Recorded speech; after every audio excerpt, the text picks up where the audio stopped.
This video will help you start playing solos that sound like this.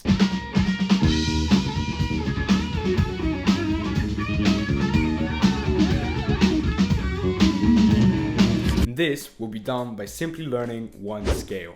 Scales are a difficult topic for every beginner guitarist. When I was first starting off, I remember asking myself, what scales should I learn? How do I use scales to start soloing? Then I stumbled upon this magic scale and everything changed. But before I show you that scale, let's talk a bit about what scales are. Simply put, scales are a sequence of notes that are played in a specific order to generate ideas for melodies, hooks, solos, and so much more. Scale can be adapted to any key across the entire neck. And there are a bunch of scales, but the most important one for you right now is the pentatonic scale. Here's how it goes.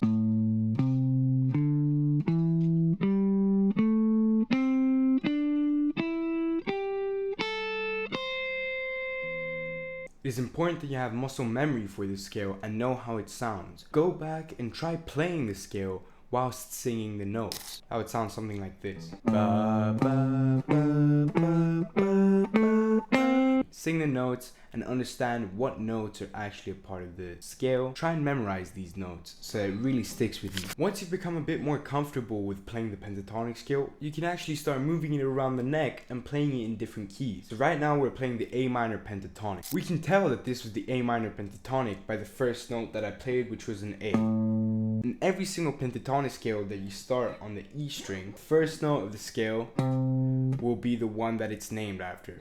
So if I start playing the pentatonic scale here, the first note is a G. So that would then be the G minor pentatonic scale. So now you might be wondering, why is there always a minor in the name? This is because the pentatonic scale is derived from the minor scale. You might be wondering, so then Philip, how could I be able to play minor pentatonic scale when I'm playing in a major key? Well, this you can simply do by moving the pentatonic scale 3 steps down. So if I'm playing in the key of C major and I want to play the pentatonic scale, I will not play the pentatonic scale starting from C.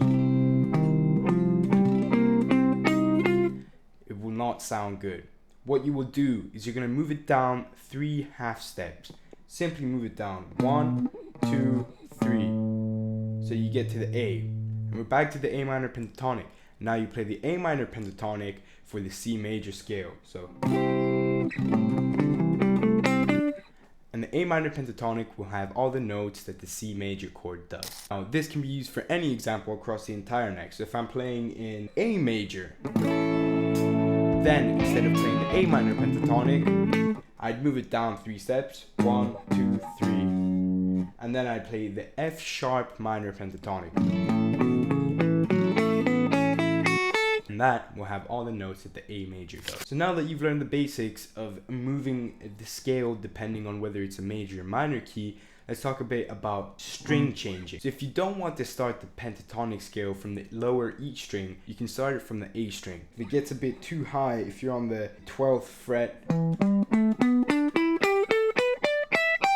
and you want to move it down a bit so that it's easier to play if you're playing chords in the lower half of the neck. Instead of playing the E on the 12th fret of the E string, you would play the E on the 7th fret of the A string. And then simply play the pentatonic scale, but with a slight variation. I'll show you that variation right now.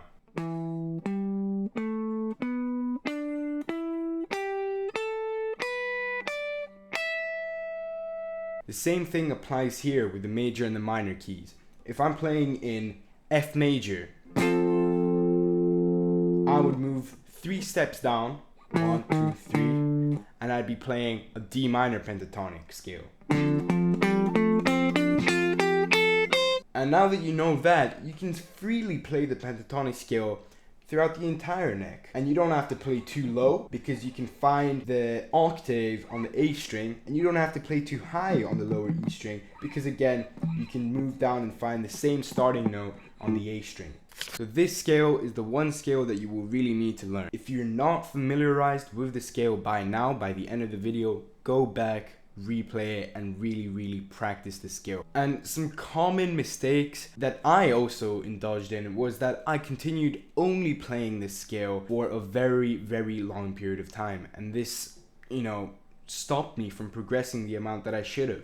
So learn the scale, but don't overuse it. Many intermediate guitarists tend to overuse the pentatonic scale. So now that you've learned the pentatonic scale, maybe you need a couple of beautiful chords to spice up your chord progressions. Well, in that case, check this video out, and I hope you guys have a good one.